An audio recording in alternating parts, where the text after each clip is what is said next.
জানা মেঘালী, কেতিয়াবা মোৰ নিজকে বহুত অকলশৰীয়া নিচিনা লাগে। সকলো থাকিও যেন মই নিঃসংগ। কিয় তেনেকৈ কৈছা কবিৰ? মইচোন সদায় তোমাৰ কাষতে আছো। তুমি আছা বাৰু, মই সেই কথাটো নুই কৰিব নোৱাৰো। হলেও কিছুমান চিন্তাই মোৰ মনটো বৰ কষ্ট দিয়ে। পাহৰি যোৱাচোন সকলো। য'ত তোমাৰ কোনো অৱস্থিতিয়ে নাই তাত তুমি কিয় ৰৈ আছা? চাও, হাতখন দিয়াচোন।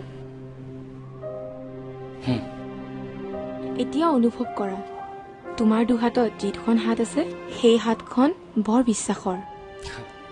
মই জানো, তুমি বিহীন জীৱনটো মই কল্পনাই কৰিব নোৱাৰো জানা। তুমি আঁতৰি যোৱাৰ কথা ক'লে মোৰ মনটোত বিভিন্ন ধৰণৰ চিন্তাই খুন্দা মাৰি ধৰে।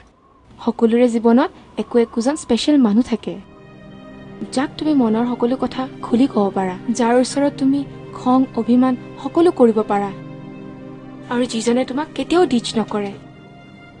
মোৰ বিশ্বাস, এই বিশ্বাসৰ হাতখন তোমাৰ। মই আচলতে সকলোবোৰ কথা তোমাৰ সন্মুখত খুলি ক'ব পাৰো। মোৰ অতীত বৰ্তমান সকলো তোমাৰ ওচৰত আচলতে এখন খোলা কিতাপ। কবি, কোৱা। মই কেতিয়াও তোমাক পোৱাৰ হেঁপাহ কৰা নাই, কাৰণ মই জানো এই হেঁপাহ মোৰ বাবে অভিশাপ। তেনেকে নকবা প্লিজ। মই মোৰ গোটেই জীৱনটো তুমি বিহীনতাত কল্পনাই কৰিব নোৱাৰো। সত্যক স্বীকাৰ কৰিবলৈ শিকা, পিছত কষ্ট কম হ'ব। তোমাৰ আৰু মোৰ ৰাস্তা বেলেগ।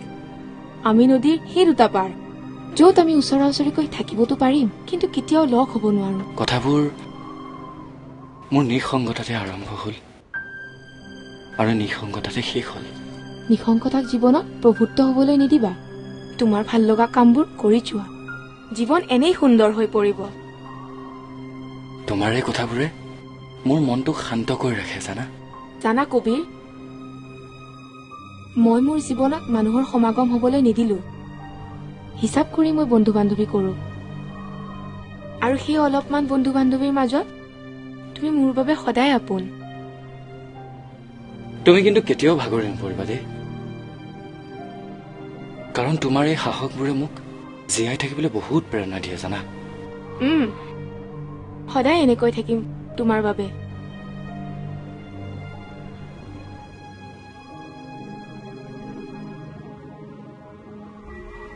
মেঘালী, কলৈ গ'ল? মেঘালী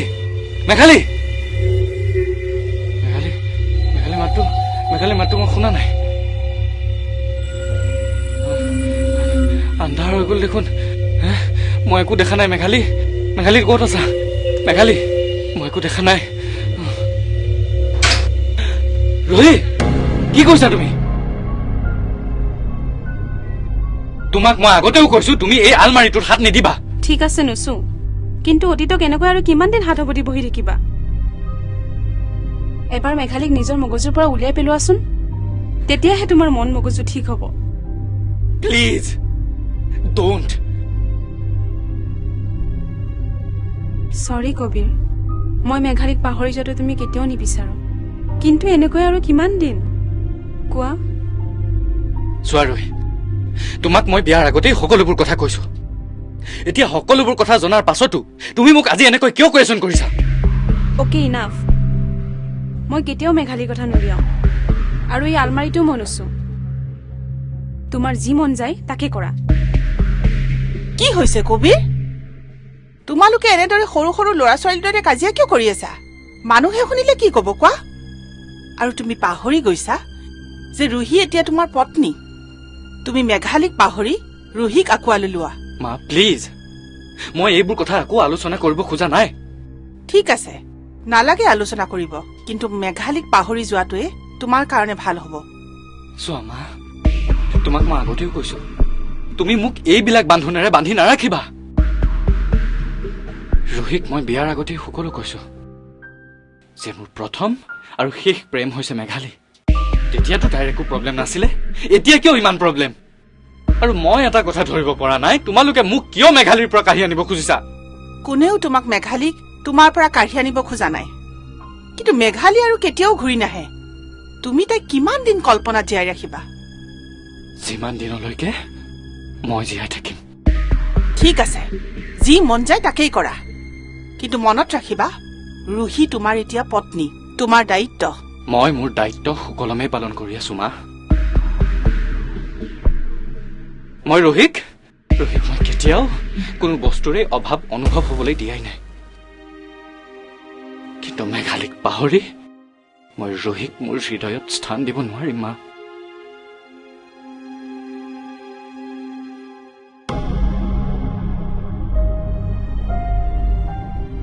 কি আছিল মেঘালীৰ মাজত যি মোৰ তাত নাই, যাক মৰি যোৱাৰ পিছতো এনেকৈ খামুচি ধৰি ৰাখিছে? আৰু আলমাৰীত এনেকুৱা কি বস্তু আছে যিটো কবিৰেও কেতিয়াও নুচুৱে আৰু মোকো চুবলৈ নিদিয়ে? নাই নাই, মই সকলো চাবই লাগিব।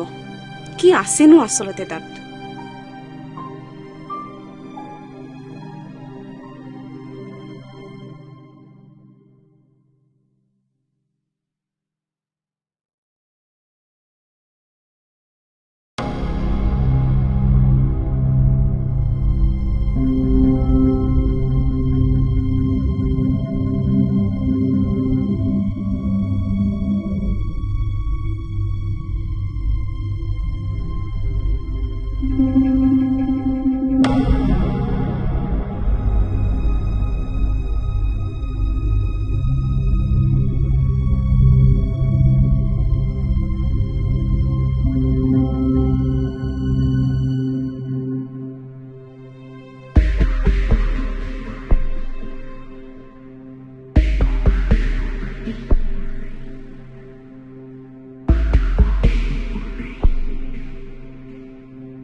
কবিৰ, যেতিয়ালৈকৈ চিঠিখন তোমাৰ হাতত পৰিব তেতিয়ালৈ মই চাগে কোনোবা দূৰ আকাশৰ তৰা হৈ ৰম। অন্তিমবাৰৰ বাবে তোমাক কাষত বিচাৰিছিলো, কিন্তু তোমাৰ সন্মুখত মই যাবলৈ নোৱাৰিলো। সেইদিনা তোমাক নোকোৱাকৈ গুচি আহিছিলো। তুমি মোক শেষ বিদায় দিবলৈ নোৱাৰিলা। বাৰু, এতিয়া আচল কথালৈ আহো। ৰুহিক তুমি আঁকোৱালি লোৱা, তাই তোমাক বৰ ভাল পায়। তোমালোক সৰুৰে পৰাই ভাল বন্ধু। তোমাক আৰু ৰুহিক একেলগে দেখি মই বৰ সুখ পাম। মোৰ আত্মাই সেইদিনাই শান্তি পাব যিদিনা তুমি তোমাৰ হৃদয়ত ৰুহিক নিগাজিকৈ ঠাই দিবা। আৰু শুনা, মই আকৌ উভতিম এটা লাইন ৰুহিৰ বাবে। ৰুহি, তুমি কবিৰক বহুত মৰম দিবা দেই। সি বৰ অকৰা জানানে, এটা কথাতে লাগি থাকে। এইবোৰৰ পৰা উলিয়াই অনা দায়িত্ব তোমাৰ। মোৰ বৰ ভাগৰ লাগিছে আৰু একো লিখিব নোৱাৰিম। তোমাৰ মেঘালী।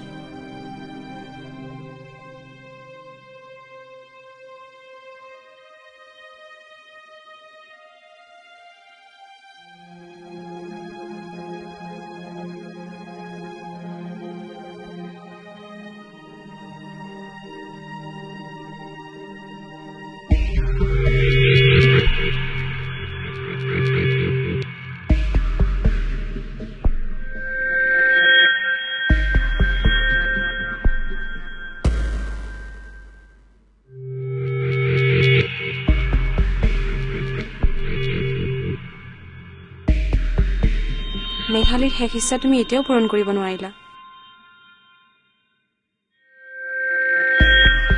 কি ক'ব খুজিছা তুমি? মেঘালী যোৱাৰ পিছত তুমি চিঠিবোৰ কিয় পঢ়ি নাচালা? আজি এবছৰ ধৰি তুমি তাইক শান্তি নিদিলা। মানে তুমি কি ক'ব খুজিছা?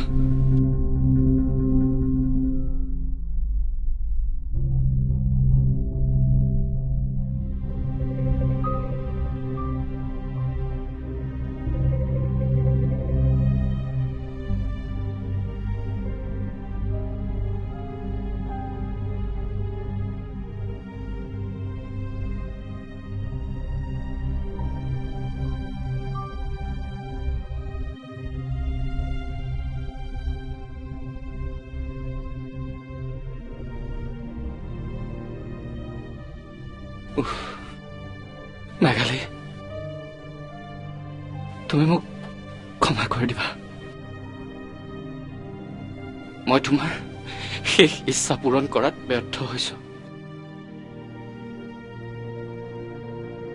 তোমাৰ আত্মাৰ শান্তিৰ কাৰণে মই কথাবোৰ আকৌ নতুনকৈ চিন্তা কৰিম মেঘালী।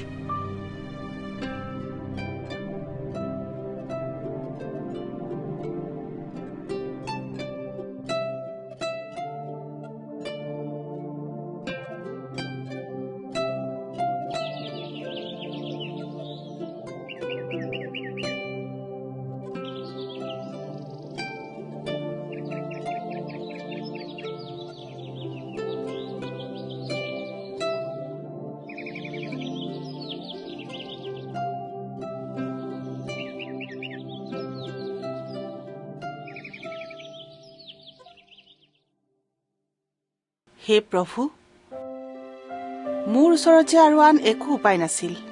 মই যি কৰিলো ল'ৰাটোৰ ভালৰ কাৰণেই কৰিলো। মোক ক্ষমা কৰি দিবা হে দয়াময়। মেঘালী, তুমি য'তেই আছা কুশলে থাকিবা আই। তোমাক মই সদায় নিজৰ ছোৱালীৰ দৰে মৰম কৰিছিলো, কিন্তু মোৰ ল'ৰাৰ মুখত হাঁহি আনিবলৈ এইকণ ছলনা কৰিবলগীয়া হ'ল। মোক তুমি নিশ্চয় ক্ষমা কৰি দিবা। মই জানো তুমিও বিচাৰা কবিৰৰ মুখত সদায় হাঁহি বিৰিঙি থকাটো।